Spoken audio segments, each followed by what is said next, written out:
Saludamos a esta hora al maestro Stewell Quesada. Él es uno de los más reconocidos periodistas deportivos en el país, quien está de visita aquí en el municipio de Yopal, vino invitado por la ACOR, la Asociación Colombiana de Redactores Deportivos Seccional Casanare, para hablar justamente de deporte, pero básicamente de crónica, uno de los más reconocidos cronistas, especialmente en la parte deportiva. Bueno, maestro, muy buenas noches y digamos, ¿cómo ha logrado mantenerse vigente escribiendo crónicas cuando la gente hoy en día ya casi no le gusta leer y prefiere las redes sociales? Es un reto bastante grande poderse sostener y tener el reconocimiento todavía del público. Yo creo que la clave está en tratar de dar lo mejor de uno, en tratar de innovar, en tratar de ser muy creativo para atraer a las audiencias en estos tiempos difíciles en que la gente no lee, en que la gente no dedica tiempo a la lectura, en que la gente anda pensando en ver titulares y ya, no más. Creo que el reto está en tratar de tapar desde el comienzo a las audiencias con un gancho. Y yo creo que en el fondo, cuando se ofrece un buen producto, hay lectores, hay audiencias que van a aceptar el material que uno le ofrece. Maestro, ¿cómo ha evolucionado el periodismo deportivo en Colombia en los últimos años? ¿Qué podemos decir al Yo creo que el periodismo en Colombia ha evolucionado en forma positiva porque tiene más dedicación, porque es más estudioso y se prepara mejor. Antes, para hablar de los relatores, de pronto llegaban e improvisaban sobre la marcha un partido, no lo preparaban, ahora lo preparan. Y eso es parte de la preparación que hacen los jóvenes especialmente los jóvenes relatores, por ejemplo, en el caso de relatores que preparan la transmisión, preparan un partido y vemos, por ejemplo, ahora tuvimos nosotros en Barranquilla uno que está en ESPN, Osvaldo Ruiz Madachi, decía que 2, 3 días antes de narrar un partido, el día que le toca a él, el día en Argentina, él se prepara, sobre todo pronunciación, de cómo se pronuncian los nombres, cómo juegan, o sea, le hacen investigación a cada uno de los jugadores. Entonces, yo creo que ha evolucionado de manera eh, positiva el periodismo deportivo en nuestro país. En la parte deportiva, maestro, para una región como Casanare, que todavía está joven en el campo de los deportes, qué se puede aprender del modelo de Barranquilla, que ya está consolidado tanto en fútbol como en otras disciplinas deportivas, para poder también tener en alguna medida ese papel protagónico en eventos de orden nacional e internacional? Yo creo que aquí es fundamental desarrollar deportes que vayan acorde con el nativo, donde tenga más aptitudes, ir con ellos a apoyar esas disciplinas, especialmente las individuales, ¿no? Porque en lo colectivo es bastante difícil lograr medallas, conseguir logros. En cambio, los deportes individuales son menos costosos. Y lo hablo porque yo sé que Casanare, con muchas regiones del país, el dinero no sobra y el apoyo, los recursos al deporte cada vez es más limitado. Entonces hay que apoyar, creo que de la parte de la dirigencia hay que apoyar la práctica de los deportes en ese sentido que vaya a los deportes individuales con, repito, el énfasis en el biotipo el deportista de Casanare. Con, con, maestro que se ha perdido y que se ha ganado con la inmediatez digital? ¿Porque la crónica sigue siendo una herramienta clave para contar el deporte? Yo creo que se ha ganado, o mejor, primero se ha perdido ese espacio, se ha perdido el espacio por culpa de los medios. Se ha perdido ese espacio en los géneros periodísticos de largo aliento, como le llamamos crónica, reportaje, perfil, entrevistas, se ha perdido. Y los medios tienen que tomar la decisión de recuperar ese terreno.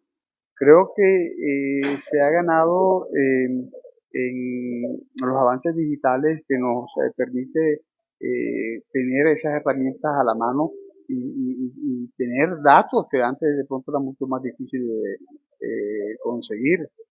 Antes, por ejemplo, por hablar del WhatsApp hoy en día, yo necesito hablar con una persona en Estados Unidos y lo consigo.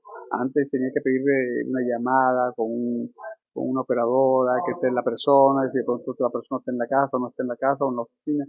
En fin, se duraba 2 o 3 días para hacer una llamada. Ahora, de inmediato se tiene a la fuente ahí. Yo creo que las herramientas digitales son bien utilizadas y son aprovechadas y hay que sacarle el provecho a eso que nos permite la tecnología, como por ejemplo esta misma entrevista que lo hacemos ahora allí en vivo lo hacemos sin tantos equipos pesados como que se podía hacer antes. La historia la diferencia que podemos encontrar entre una buena historia deportiva a una simple nota informativa, por ejemplo. Yo creo que entrega más detalles, más color, entrega muchos más elementos que una crónica, un reportaje, un perfil, que una nota de registro. Entrega muchos detalles, y esos elementos son altamente positivos para el consumidor, para el lector, para la audiencia en general. Yo creo que en eso radica el éxito de la crónica, el reportaje, el perfil, todos los temas de largo aliento. ¿Cómo sacarle provecho, maestro, a las redes sociales, al que están cada día presionando para que se hagan contenidos muy rápidos, como los de TikTok, como los de Facebook, y poder en alguna medida hacer que prevalezca esta información presentada bajo el estilo de crónica?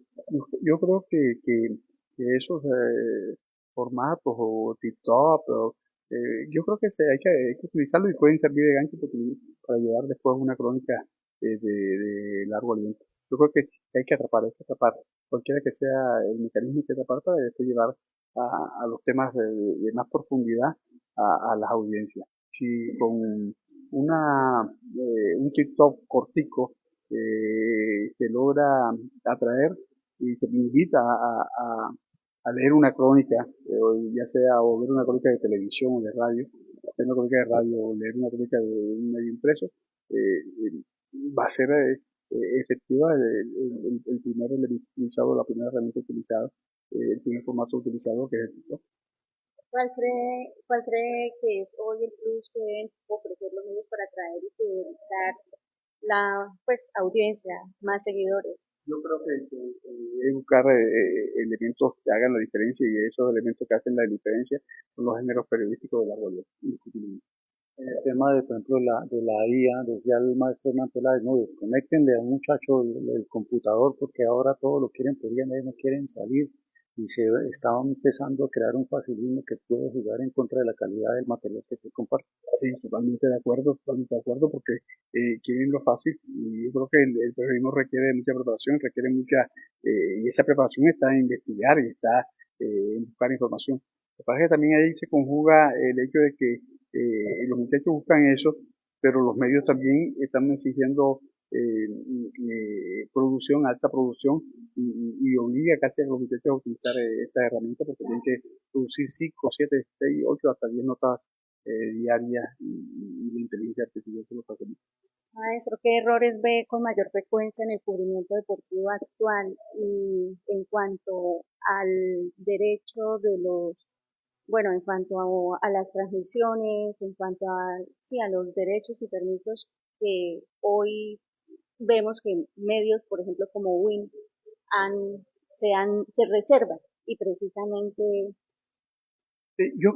Bueno, hay dos partes. Yo creo que se falla en ocasiones en no tener preparación. De pronto, si hay un partido, por ejemplo, aquí, hay que tener un reportero de acá en la transmisión que nos puede ilustrar mucho más, ¿verdad? Y lo otro es sobre los derechos. Los derechos eh, en este mundo de consumismo, en este mundo de derechos, se ha perdido mucho para la democracia de la información, pero son las reglas de juego que están establecidas y que hay que cumplir. El que pone la plata es el que manda y quienes no tengan derechos deben acomodar o reinventarse para mirar de qué manera llegan a su audiencia. Pero los derechos están y lamentablemente las exclusividades que prácticamente se están dando afecta la calidad en términos generales de una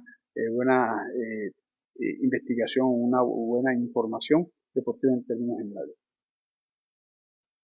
Y bueno, ya por último, desde su rol en ACOR, ¿cuáles son los principales desafíos del periodismo deportivo como gremio? El principal desafío yo creo que es los obstáculos que tenemos los periodistas cada vez para realizar nuestras actividades a raíz de esos derechos. Por ejemplo, antes uno tiene el contacto directo con el deportista, ahora no. Ahora lo mandan a una rueda de prensa o a veces le mandan los audios y no hay preguntas o hay autoentrevistas que hacen o entrevistas que hacen los mismos equipos por hablar de fútbol, que es donde está más el cáncer de todo esto, que hacen el jefe de prensa, pero preguntas nada comprometedoras, sino preguntas suavecitas que nada comprometen, son entrevistas rosas y no entrevistas que de pronto la fanaticada desea saber en una situación determinada de un equipo de fútbol, que creo que es donde más afecta. Yo creo que eso es el principal reto que tiene el periodismo. Tenemos muchos obstáculos, cada vez se hace más difícil al periodista deportivo poder cumplir su función por los obstáculos que los organizadores de los espectáculos están haciendo para marginar al periodista, cuando fue el periodismo que le dio la grandeza al deporte y que lo llevó a donde está ahora mismo. Maestro, Buenas noches, mi amor. gracias, muy amable a ustedes y que tengan un feliz 2023.